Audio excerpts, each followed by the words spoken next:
കോടതി വിധിയാണല്ലോ. കോടതി വിധി വായിക്കുന്നതിന് മുമ്പ് അപ്പീൽ പോകുമെന്ന് ഒരു അഭിഭാഷകൻ കൂടി ഞാൻ പറയുന്നത് ഇൻഅപ്രോപ്രിയേറ്റ് ആണ്. തീർച്ചയായിട്ടും കോടതി വിധി പഠിച്ചിട്ട് ഒരു ഹർജിക്കാരൻ എന്ന നിലയിൽ, അല്ലെങ്കിൽ ഒരു പരാതിക്കാരൻ എന്ന നിലയിൽ, ഒരു പൊതുപ്രവർത്തകൻ എന്ന നിലയിൽ, ഒരു ജനപ്രതിനിധി എന്ന നിലയിൽ എനിക്ക് ആ വിധി ഉൾക്കൊള്ളാൻ കഴിയുന്നില്ല, അല്ലെങ്കിൽ അതിൻ്റെ അകത്ത് എനിക്ക് എന്നെ കൺവിൻസിംഗ് ആയിട്ടുള്ള ഒരു ജഡ്ജ്മെൻറ്റ് അല്ലെങ്കിൽ തീർച്ചയായിട്ടും അപ്പീൽ പോകും. സ്റ്റാൻഡ് ചെയ്യാത്ത ഒരു കാര്യമാണ് താങ്കൾ പൊളിറ്റിക്കലി ഇക്കാലം അത്രയും ഉന്നയിച്ചിരുന്നതെന്നാണല്ലോ ഈ വിധിയിൽ നിന്ന് മനസ്സിലാക്കേണ്ടത്. അതുകൊണ്ട് CPM ആവശ്യപ്പെടുന്നത് താങ്കൾ മുഖ്യമന്ത്രിയോടും മറ്റും മാപ്പ് പറയണം അതിനുള്ള സമയമായിട്ടില്ല.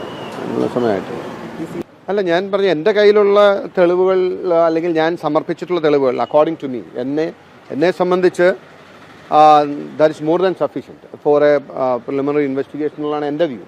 അതാണ് ഞാൻ കോടതി പറഞ്ഞത്. പക്ഷേ കോടതി എന്തുകൊണ്ടാണ് അത് അപ്രീഷിയേറ്റ് ചെയ്യായിരുന്നത് എന്നുള്ളത്, കോടതിയുടെ വ്യൂ എന്താണെന്നോ ഉത്തരവ് വായിച്ചാൽ നേരിട്ട് പ്രോസിക്യൂട്ട് ചെയ്യാൻ മാത്രം വേണ്ട ഡോക്യുമെൻറ്റ്സ് ഓൾറെഡി ഞാൻ കളക്ട് ചെയ്തിട്ടുണ്ടായിരുന്നു, എൻ്റെ കയ്യിലുണ്ട് എന്ന് എനിക്കൊരു കോൺഫിഡൻസ് ഉള്ളതുകൊണ്ടാണ് ഞാൻ അങ്ങനെ പറഞ്ഞത്. എന്തായാലും ഈ വിഷയത്തിൽ നിന്ന് ഒളിച്ചോടത്തില്ല.